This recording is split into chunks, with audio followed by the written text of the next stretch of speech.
Lipton Tea and Lipton Soup present Inner Sanctum Mysteries, starring Wendy Barry.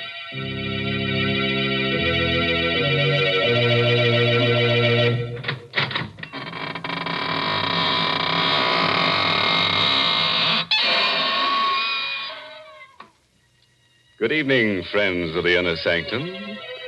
This is your host to welcome you through the squeaking door into a gay little world of homicidal maniacs, vampires, ghosts, werewolves, and assorted forms of sudden and gory death. Friends, if you ever walk through a cemetery at midnight and see a girl whose hair is on fire and is carrying her head under her arm, you know what to tell her, don't you? Just say, keep a cool head on your shoulders, Toots. And run like crazy. I suppose you think that kind of advice will help her. Why, of course, Mary. What else could you say to a girl whose hair is on fire? Wait, I know what you'd tell her. You'd say, my dear, why don't you cool off with a glass of Lipton's iced tea? I declare, you sure think of Lipton's at the strangest times. But you know, folks, come to think about it, this is a strange time of year. The days are hot, and yet the nights are apt to be a bit chilly. Yes, this is the time when people keep cool with a refreshing pitcher of Lipton's iced tea while the sun's on the rampage, and then later, after sundown, a hot cup of Lipton seems to taste just right. And do you know the reason why Lipton's, hot or iced, is always so welcome and satisfying? Well, it's because Lipton's has that famous brisk flavor. That word brisk, B-R-I-S-K, means that Lipton tea tastes fresh and full-bodied. It's never flat or wishy-washy. That's right, folks. You just don't know how good tea can be till you've tried Lipton's. And now, friends, get ready to try a new kind of Inner Sanctum story. It's called The Murder Prophet, and it's an original radio play by Milton Lewis, who copied it from a tombstone. Yes, and our star tonight is that glamorous Hollywood movie star, Wendy Barry, who plays the role of Claudia Dale. All right. Clear the floor and give your flesh room to creep. Ready? Now let's hear Claudia tell us the story in her own words.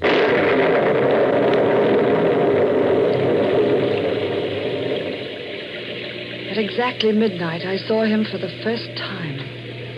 My headlights picked him up when he hailed me along a lonely stretch of road near my home. I wouldn't have stopped, but the storm was so fierce, I felt sorry for him. I drew up to the side of the road. Thank you. Going far? No, not far. Where to? I'll let you know. Oh, what's that? Where? There on the side. Tombstone. Oh, there's a cemetery where I picked you up. Yes, Birch Lawn. Cigarette? No, thank you. I don't smoke.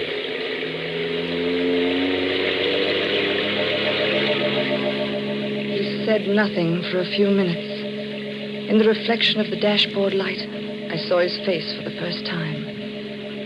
Sunken eyes, hollow cheeks, mouth set in a queer grin, a skull barely covered with a thin layer of milk-white flesh.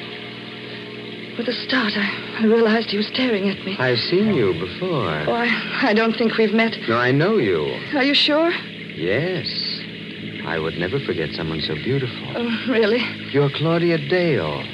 Why, yes. You're married to Howard Dale. That's right. But I don't seem to place you. No, you wouldn't. I know quite a lot about you. Do you really? Your first husband was Willard Banks. How did you know that? He died 8 years ago, a suicide. Who are you? You don't know me. Be careful, you're speeding. Oh, I'm sorry. I didn't realize. You're trembling. How do you know so much about me? I just know. Oh, really? I suppose you have second sight or some such rubbish. It is not rubbish. Then tell me where I'm coming from. Pittsfield. You guessed. You went there to visit a sick friend, Martha Walston. But you couldn't guess that. You're going too fast. You're losing control. No, I'm not. I'm quite all right. I can go fast if I choose to. I shall go as fast as I wish. Would you care to know more of yourself? No. No, I do not find your little trick particularly amusing. Besides,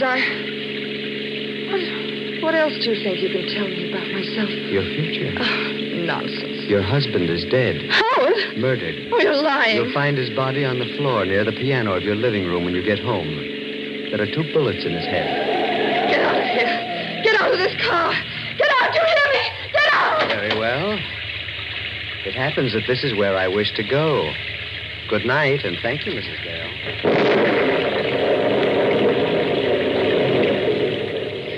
He vanished into the shadows on the side of the road. And then I noticed something white and shining queerly in the spot where he disappeared. I looked closely. It was another tombstone in another cemetery. I raced madly for home, fighting the hysteria that seized me. The nightlight was burning in the living room. It couldn't be true. Howard would take me in his arms and kiss me when I stepped into the house. I rang the bell. No answer. Somehow I managed to get the key in the lock. I ran into the living room. Howard! Don't move. Oh, who is it? Right behind you. I've got a gun. Oh, a gun. Do it in the body. Who are you? Turn around. Oh, you murdered Keep him. quiet. Oh, don't come near me. Sit down. Don't touch me. I said sit down. Oh. Sorry I had to slap you. We're losing control. You don't have to scream for the police. Here's my badge. You? Detective Sergeant Quinn. Homicide. Oh, well, I thought you were... Yes, I know. Drink this. Thanks. Feel better? Yeah, much.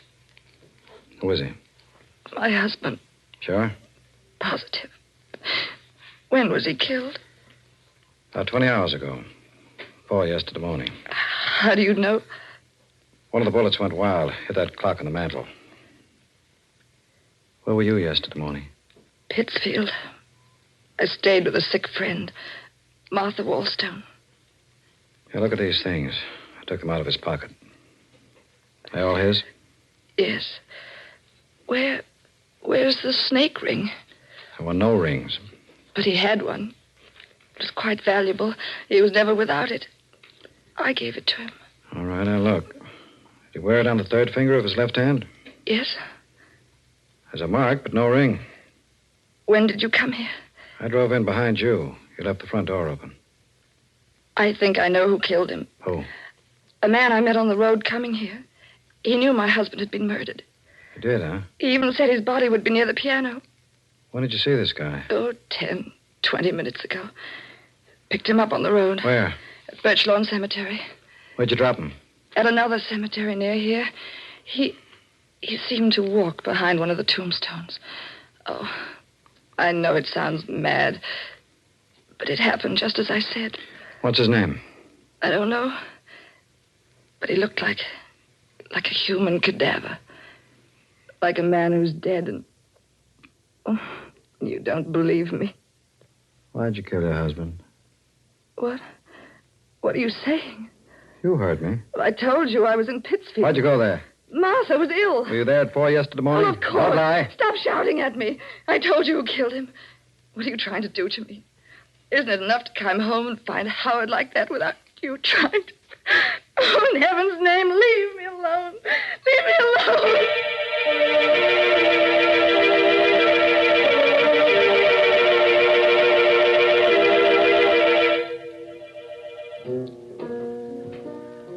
Not a scotch, lady? No, thanks. Here, keep the change. I'm leaving. Sit down, Mrs. Dale. Don't go yet. You. Yes.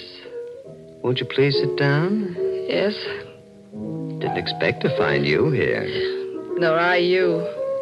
Are they making it difficult? It's a nightmare. You told them about me? Yes. You shouldn't have. They wouldn't understand. Did you kill him? Would you care for another drink, Mrs. Dale? No. Who are you? I'll tell you later. Why'd you come here? To talk to you. I knew I'd find you here. Yes, you knew. You're not so skeptical now. No. What did you want to tell me? that you are the most beautiful woman I have ever seen and that I love you. I've loved you since I first saw you 7 years ago when you came here to live with your husband. Is that why you... Why I killed him? Is that what you meant to say? Yes. I am not an ordinary man, Mrs. Dale, but I'm not a fool. Now, on this card, you'll find my name, address, and telephone. Do you really believe I'd phone you? Yes. There will come a time when you shall want love. Good night, Mrs. Dale. Good night.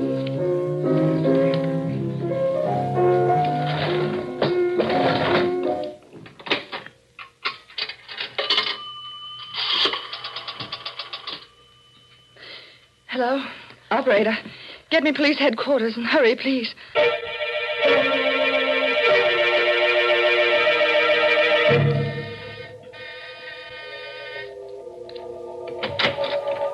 Yes? That's him, Detective Quinn. That's Garth Dragman.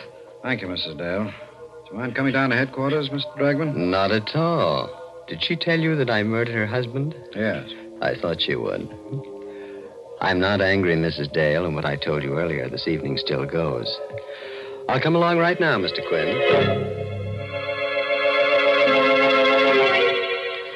I didn't sleep a wink that night. Twice I got out of bed and drove to police headquarters.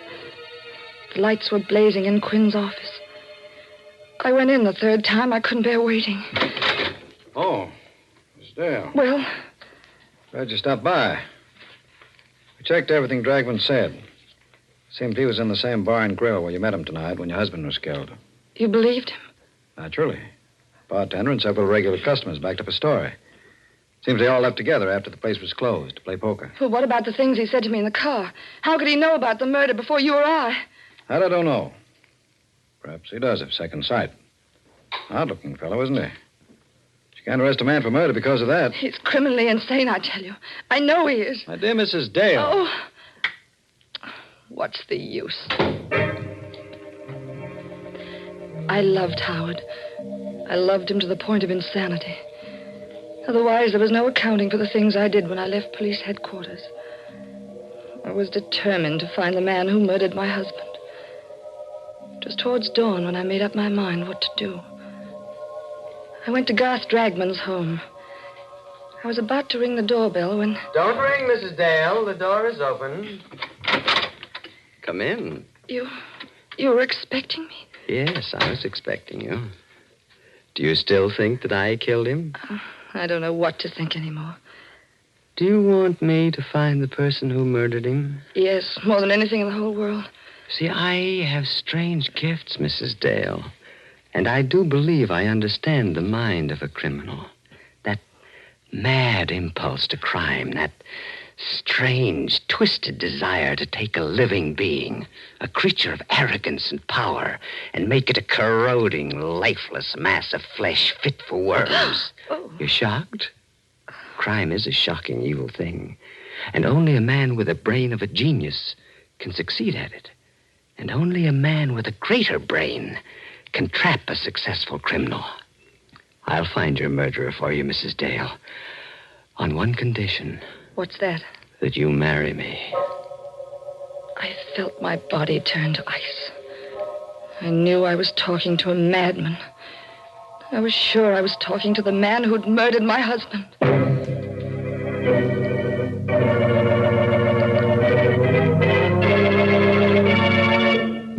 Oh, shucks. It's not so hard to predict a murder. I can do it. It's easy. I predict that there'll be at least one murder every week on Inner Sanctum. Good gracious, yes. You might say it's worth a character's life to appear on this program. Oh, don't feel sorry for them, Mary. Don't forget they can always make a comeback as a ghost on next week's show. In fact, I predict that Claudia's husband will be around one of these Tuesdays. All right, now it's my turn to make a prediction. And I predict that during the coming fall and winter, more people will drink Lipton tea than any other brand. Oh, you said that last year. Yes, and it came true then just as it will now. Folks just naturally seem to prefer Lipton's. If you'd ask a tea expert to explain this preference, he'd say it's because Lipton's has a brisk flavor. You see, that word brisk B-R-I-S-K, is a technical word. Brisk means that Lipton tea always tastes fresh and tangy. Yes, full-bodied and vigorous, never flat or insipid. So, folks, even if you're not a regular tea drinker, you should try Lipton's. That brisk flavor makes all the difference in the world. All right. Let's get back to the other world now. The world of creeping, crawling horrors. I'll bet you think that Garth Dragman can't really foretell murders. Or do you think that Claudia doesn't have the courage to trap this homicidal Romeo? Or is he the killer? Yeah. We'll let our star, Wendy Barry, in the role of Claudia, tell you. Go ahead, Claudia. Shock him into the shakes. 2 weeks later, I married Garth Dragman. He was the strangest man I ever knew. He would disappear for days at a time, and then suddenly turn up without warning. He had all the money he wanted, yet I never knew where it came from. There was a closet in his room which was always kept locked and bolted. I knew from the way he acted about it that the closet contained the answer to all the things I wanted to know about him. One night while he was away, I obtained tools and tried to force the lock. Good evening, Claudia. Oh, Garth. You didn't expect me back, did you? No, I knew you'd try to open that closet someday. Well, why do you keep it locked? So that no one but myself shall know what's in there. Not even I? You in particular. But, Garth, You'll not attempt to open it again, will you, Claudia? No. Forgive me for striking you. I'm not quite myself tonight. I sometimes do things I regret when these moods come upon me. He sat down. He seemed terribly exhausted, completely spent. But there was a strange, wild light in his eyes. He seemed like a man intoxicated with some strange drug that few men know the taste of. You do forgive me, don't you, Claudia? Yes, of course. See, it's something that few people know, Claudia, but a person who has extraordinary powers carries an extraordinary burden. You mean your gift of prophecy? Yes, I didn't want to mention it. It seems to upset you so. It doesn't frighten me any longer. Did you read in the newspaper about a woman's body being found in the river? She'd been murdered, garroted. Yes, it was in this evening's paper. They don't know who she is. I can tell you who she is. Josephine Ford. The stupid girl, Claudia. I could have told you that she'd be murdered 3 days ago. How do you know these things? Because I see them. Sort of vision. Now I'm seeing another vision. It's a house, 346 Harbor Street. Near the waterfront, a young woman lies in bed reading. She's very attractive. In an hour, she'll be dead. When the police come, they'll find her body decapitated. The criminal did this to destroy her identity. But who is the criminal? What difference does it make? He'll never be caught. Garth, while you were gone, Martha Wallstone telephoned. She's ill again. Oh. She asked me to come up immediately. Why didn't you go? Well, I was waiting for you to get home before I left. You want to leave immediately? If you don't mind. It's really an emergency. You may go, Claudia. I shall go to sleep. I'm extremely tired.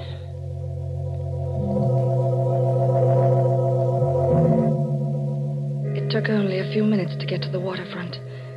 I found the house at 346 Harbor Street. I went in. The lamp in the bedroom was burning. I looked at the bed. I fainted. Hey, Mrs. Dale. Think you can sit up now? Detective Quinn. Yes. Hardly expected to find you here. I came because Garth Dragman predicted this would happen. Oh, Mrs. Dale. You still don't believe me? You're a strange woman, all right. You accused this man of killing your husband, and then you married him. I suppose you're going to accuse him of this murder, too. Yes, this and heaven only knows how many others. Miss Dale, do you realize that you haven't got a single piece of evidence to back up your contention? I'll get the evidence tonight. Will you let me have a gun? No. Will you be near my house? I'll need protection. Oh, after all. What must I do to convince you what he is? I've risked my own life. I'm willing to risk it again. He's a monster. You're going to wait until he murders me before you believe what I say. All right. I'll give it a try. I'll come back to your house with you. If you want me for an emergency, smash the window pane. We drove back together. I dropped Detective Quinn on the corner. The house seemed deserted when I came in, but I wasn't taking any chances. I went to the kitchen, got a knife, hid it in the folds of the long-sleeved gown I was wearing. I went into Garth's room. He wasn't there. But the closet door was open. What I saw in there nearly made me ill. Clothes. Garth's clothes. Some of them soaked in blood. I forced myself to examine them. Then I found something that made my heart beat faster. A little jewelry case. I'll take that, Claudia. Oh, Garth! Give me that jewelry case, Oh, no. please. No, don't take it. Thank you. Garth! Get away from that window, Claudia. Go on. Oh, don't shoot, Garth. You were so anxious to see what's in that closet. Well, now you have. And perhaps you'd like to see the latest addition to my collection. It's in this box. That box? Yes, Claudia. A hat box. Garth! Sit down, Claudia. What are you going to do? Tell you who killed your husband. You? No. You. You're insane. I've written out a confession for you to sign. What'll happen if I don't sign it? Well, I credited you with more imagination. Would you like to hear it? Yes. Yes, read it, please. Sit over here, away from that window. Yes. I, Claudia Dale, murdered my first husband, Willard Banks, for his insurance by administering poison. My first husband? Yes, Claudia. See, I mean to make this document strong enough to send you to your death if I wish. I've got all the details here, just how you murdered your first husband, how you killed your second. Shall I go on? No. You know it's all a lie. Will you sign it? Of course not. Just what is your game anyway? If you want to kill me, why don't you shoot? You've been very successful before. There's no reason you shouldn't succeed again. Go on, shoot. You put me in a very difficult position, Claudia.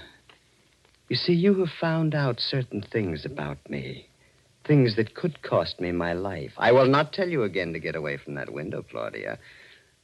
I should prefer to see you live because I love you. But I shouldn't hesitate to murder you.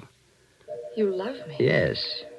You haven't taken me in your arms once since I know you. The right time had not arrived. What do you consider the right time? When I feel that you understand me. When I feel that you, who murdered two men, understand the deep and strange cravings and desires that race in my blood. You really believe I'm a murderess? Of course. That's why I love you. Then the time is now. The time? To take me in your arms. Claudia. He still held the gun. He wasn't more than 2 inches from me. I turned my lips up to him.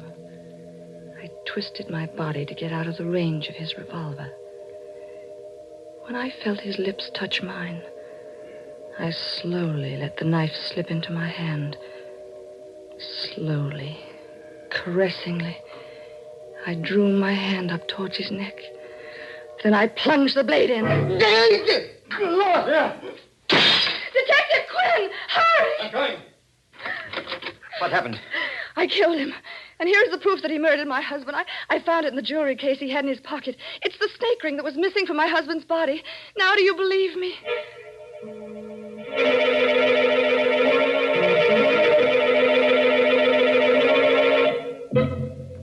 That's the whole story. I realized that you, as the district attorney, must know all the facts. There they are. Thank you. There are a few points in the story that interest me particularly. First, the confession that he asked you to sign. What about it? The confession says that you were out in Pittsfield at 4 a.m. when your husband was killed. You gave your friend Martha Wallstone a sleeping pill, drove her down here, shot your husband, drove back to Pittsfield, turned Miss Wallstone's bedside clock to 4:15 and wakened her. And you gave her the medicine.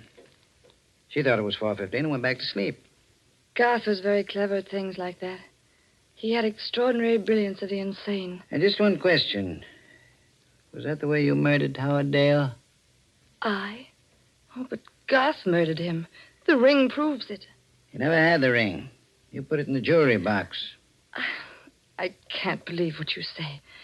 Garth was a homicidal maniac. He predicted the death of the people he murdered. My dear woman, don't you know yet? Know what? Garth Dragman was a detective working out of my office. That's how he knew about those deaths. He was put on the case because we suspected you of murdering your first husband as well as your second. A detective? Yes. And you're going to die for killing him. It's extremely daring and clever of you to murder him. But you never would have gotten away with it if he hadn't kissed you. He kissed you because he fell in love with you. That poor fool.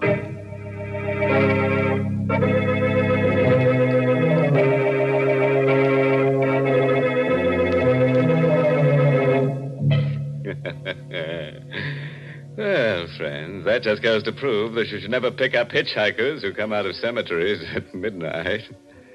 And I bet you've guessed the moral for our story. It's taken from a famous quotation that Harry the Hangman uttered during a nightmare. Never steal the rings of people you murder, on account of that's robbery. My goodness, you call that a moral. That's one of the most immoral things I've ever heard you say. All right, Mary, I'll take it back. Now, here's one you really like. There's many a slip twixt the cup and the Lipton. That's why teaspoons were invented. That's very clever. But I guess the reason they're called teaspoons is because people drink tea so many times during the day. Yes, folks enjoy that brisk Lipton tea not just at mealtime, but between meals as well, such as when friends drop in for a visit. That's why it's a good idea always to keep a good supply on hand. So, folks, ask for Lipton tea in the larger, more economical size packages. And now here's a cheerful little thought. You can let a man murder you once, but you'd have to be a stiff to let him do it again. Oh, by the way, this month's Inner Sanctum mystery novel is Puzzle for Wantons by Patrick Quentin. Yes, and next week's Inner Sanctum story, directed by Hyman Brown and brought to you by Lipton Tea and Lipton Soup. Next week's story is about a woman with canary yellow eyes, murderous eyes. Everyone she looks at, she wants to kill. And you know what? She keeps a harpoon in her house. Well, well, you never know what's going to harpoon next. And now I'm afraid it's time to close the squeaking door. So, good night. Pleasant dreams.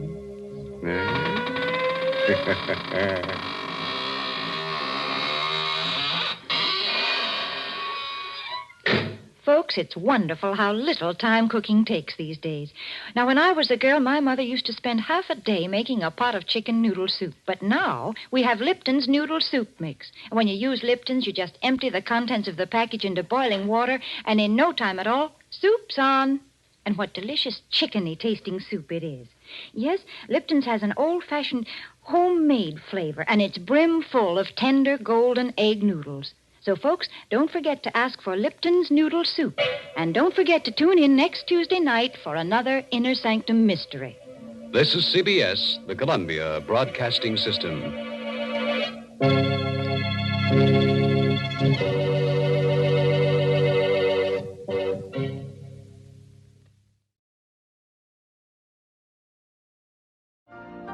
You've been listening to the OTR Gold Network. Find more classic radio at otrgold.com.